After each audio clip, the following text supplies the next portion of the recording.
Happy time, people, and happy opening day. Happy 56th birthday, Mark Jackson. Jackson was the prototypical New York City guard, a slick ball handler who thought pass first, shoot second. Jackson was on the St. John's team that went to the Final Four in 1985 with Chris Mullin and Bill Wennington. Played 7 years for his hometown Knicks. He was Rookie of the Year in 1988. All told, Jackson played 17 NBA seasons. It may surprise you to know that Mark Jackson is fourth all-time in assists, all-time. Every other player in the top 10 is either in the Hall of Fame or going to be in, like Chris Paul and LeBron James. Jackson was head coach of the Golden State Warriors for 3 years, but was let go just before the Warriors became a championship team under Steve Kerr. Now we are happy to watch Jackson, his former coach Jeff Van Gundy, and Mike Breen call NBA games on this network. And I'm curious, Wilbon, if you want to slam Jackson because he's from I-95. Never. I love him. Quick story. When I was covering the Big East for the Washington Post, the greatest sports editor of all time, George Solomon, our former boss, he called me in his office and he'd say, these game stories out of Madison Square Garden, the Big East are great, but why are you quoting this guy Mark Jackson all the time? Chris Mullin's on that team. I quoted Chris too. But Mark Jackson, Tony, I got that right. He was a sophomore in college and you could project and see the intellect and the ability to run a team and the ability to run the floor and see it and be a great point guard. Put him in the Hall of Fame. He should already be there. Love Mark Jackson. Happy anniversary, Villanova. On this day 36 years ago, number 8 seed Villanova shocked number 1 seed Georgetown and the entire basketball world by beating the Hoyas 66-64 and winning the national championship that most everyone had conceded to Patrick Ewing. The Wildcats shot a Final Four record 22 of 28 for the game, 9 of 10 in the second half. It is hard to beat a team that doesn't miss. Nobody on Villanova had Ewing's star power, but Ed Pinckney, Dwayne McClain, Gary McClain, Harold Presley, and Harold Jensen, they played the game of their lives and denied Ewing and Georgetown their second straight national championship. The Big East coaches in and around this period of time: John Thompson at Georgetown, Rolly Massimino at Villanova, Louis Carnesecca at St. John's, Rick Pitino at Providence, Gary Williams at Boston College, Jim Boeheim at Syracuse, P.J. Carlissimo at Seton Hall, Jim Calhoun at UConn were as good as it gets ever. Yeah, I know this honoring of Villanova will make my man Rob Wilson very happy. Tony, this is the thing that stands out to me to this day from that game, and I was at courtside. A team shot 90% in the second half, and Georgetown lost by 2. I mean, that you can watch that game. The further we get away from it, the greater those performances and the greater those kids seem to me. Happy trails to the Buffalo Sabres winless streak. It ended last night at 18 straight games as the Sabres beat the Flyers 6-1, avenging the game they gagged away in overtime to Philadelphia on Monday. It was the Sabres' first win since February 23rd and the first for interim coach Don Granato, who took over when Ralph Kruger was canned when the streak reached 12. And a bonus happy trails to Nathan McKinnon. The Avalanche cannot throw a barrel. You cannot. Some violence is okay, Tony, apparently, and other, not so much. Can I go back to Villanova and Georgetown for a second with you? Of course. That list of coaches. Did any conference ever amazing. Have a list of coaches like that? Well, you know some of the ACC brethren, Junior Feinstein, we'll get a call later saying, you guys are always pumping up the Big East. I am completely with you. As great as the ACC has been for a longer period of time, that period in the Big East, incomparable to me. And to Six of those guys won national championships. Quick to the big finish. Texas is hiring Texas Tech coach Chris Beard. Good fit? He went to Texas, Tony. The important part here is he was a student manager under Tommy Penders. What a path. Cade Cunningham is leaving Oklahoma State for the NBA draft. Does that make sense to you? If there wasn't a one and done, he would have left the NBA draft last year. Everybody understood this. He was 1 year and that's it. Miguel Cabrera hit the first homer of the season, but then slid into second because he didn't see it through the snow. Your thoughts? You know how baseball does these stupid things every year? You got stadiums in southern and western places and domes. Use them. Get out of Cleveland, Detroit, and Chicago in April. So stupid. James Harden is out, but LaMarcus Aldridge is available for Brooklyn at Charlotte tonight. Will they still be okay, the Nets? They're a great team, but Charlotte's pretty good. And, Durant is out too. Last one, Andre Drummond stubbed a toe, lost a toenail, and limped off last night. Is that a big deal? Tony Kornheiser, absolutely. Ty Cobb went 4 for 5, and he spiked 2 people stealing bases. Yeah, sure. Tony, mine goes back almost that far, relatively speaking. My father took me to a White Sox-Dodgers World Series game in 1959. I was like 10 months old. I didn't even know what the heck was going on. The first game I remember, Mickey Mantle hit a home run in Old Comiskey Park. My dad took me to the Polo Grounds to see Willie Mays before they moved. They moved out west. That's but great. I have very vague great. memories. Very vague, yeah. Welcome to PTI, boys and girls. We will get to the Roy Williams retirement announcement in a moment. But we begin today with the blockbuster report that new Jaguars coach Urban Meyer will not use the number 1 overall pick on Trevor Lawrence, but will instead take Ohio State quarterback Justin Fields. Myers told coaches he was blown away by Fields' pro day and by the strong recommendation from Myers' former top assistant, Ryan Day. Plus, Myers plans to sign Alex Smith, who he coached in college, to mentor Fields and back him up at quarterback. Wilbon, what do you make of Meyer passing on Trevor Lawrence? Well, first of all, you know how much I hate pro days. And the fact that a pro day would figure this heavily in a decision this massive, this major, that just makes me angry. Let me say this. I told you off camera a few days earlier that Trevor Lawrence saying he was going to watch the draft at home, I thought something was weird about that, so maybe he's upset here.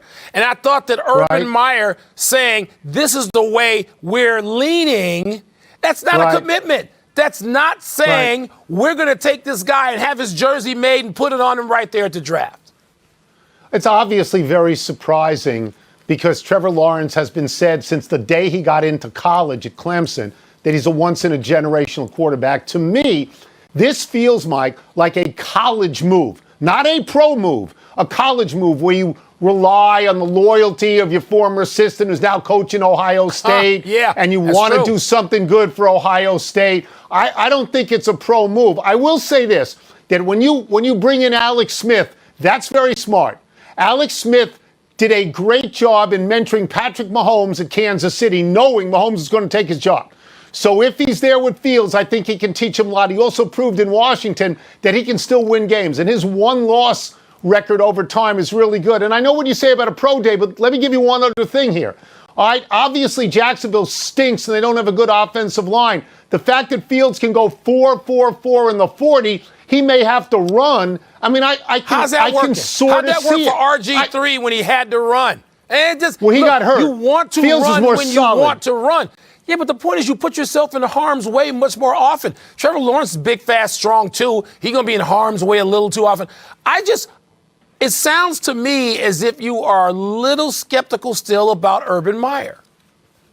I've always been skeptical about him in the pros, and I know you think he can do it right away, but this is a return to college. This is a loyalty thing. I coached there. Ryan Day took my place. It's my school. By the way, do you want to tell them or should I tell them?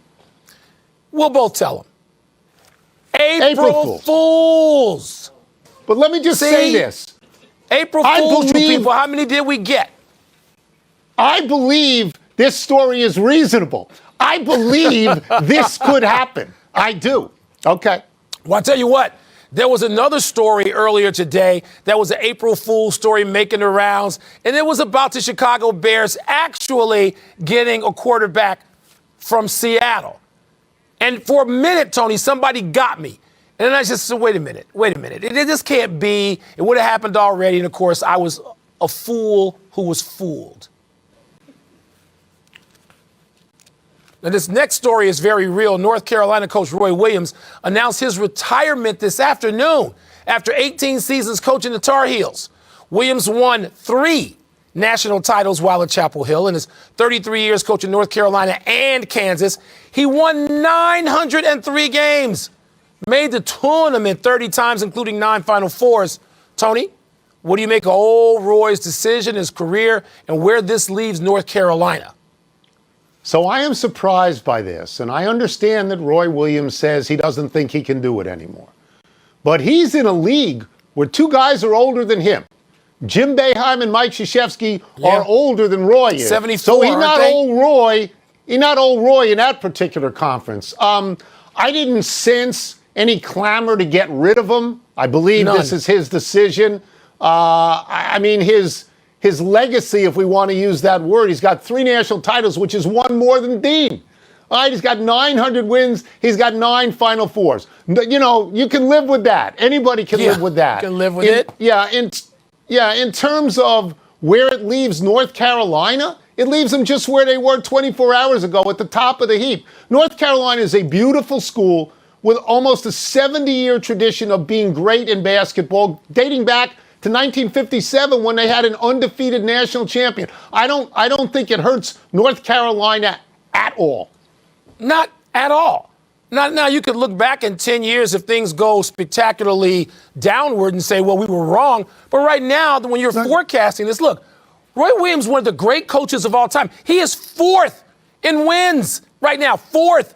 And you look up and you say, wow, did people at Kansas really, some of them want to get rid of him to let him go to North Carolina and win 3 national championships? And he was in position where he might have won a couple of others. He lost to worthy opponents. He coached, other than Kentucky and Duke, and those particular 2 coaches, Tony Cal and Coach K.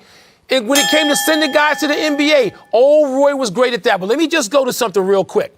When they named the replacement, not even replacement, when they named the successor to old Roy, who's been on this show, by the way, as much as most any college basketball coach, and we are grateful for that, and we both like and respect Roy Williams a ton. But, Tony, Hubert Davis had better be the coach they announced in Chapel Hill. Had better be. He left a television career where he was spectacular on this side of the fence, and he went down and he assisted, and he loved it there. He loves it there. Hubert Davis better be the coach. I'll tell you something. If Larry Brown were 10 years younger, Larry Brown should be the coach. 3 years younger, Larry might want it. They stay in-house, so Hubert Davis makes sense. Maybe Jerry Stackhouse down the road makes sense. Maybe Wes Miller makes sense. I think one of the things they should do, honestly, is I think they should call Michael Jordan and Mitch Kupchak and get their advice on this as well. And we turn now to Gino Auriemma as he gets ready for his 13th Final Four in a row. He has the AP Player of the Year, Paige Beckers, who was the first freshman to ever win that honor. Auriemma said yesterday that Beckers should be allowed to enter the WNBA draft after this, her freshman season. And an authority no less than Diana Taurasi said Beckers would be the #1 overall pick. Wilbon, the WNBA basically doesn't allow anyone in until they're 22 years old. Should they go one and done like the NBA? Tony, I don't think so. And this story is very complex, and there's so many layers to it. I don't think so. Look, what just happened with the NCAA is embarrassing because they were too stupid as an organization to understand that you have to treat all of the people under your umbrella, under your watch, equally. And they didn't do that. It doesn't mean that the men's game and the women's game and the games that come after they leave college are the same. And it doesn't mean they need to be treated in sort of exact lockstep. Now, if the union and ownership, the league, want to do that, I wouldn't argue against it. But, Tony, I think this is much more complex. You mentioned Diana Taurasi by name just now. They would need a panel of people that include the greatest women's basketball players of all time, then and now. And I would like to know what they think about this, because the carrot that dangles in front of the men is very different than the one that's just starting to dangle in front of the women. And the women also have something else, Tony. Overseas basketball for women's professional players is thriving, and women will make more money there in most cases than they will in the WNBA, except for the biggest stars. So there's so many layers here. So let's get to that. My position is very clear on these sorts of things. I believe it's restraint of trade if you don't let anybody come into the pros whenever they want to. I believe a rule like one and done is bad for college basketball and bad for people. And I believe that a rule that says you have to be 22 years old, it should be declared illegal. But let's move on. As you're saying, the marketplaces are very different.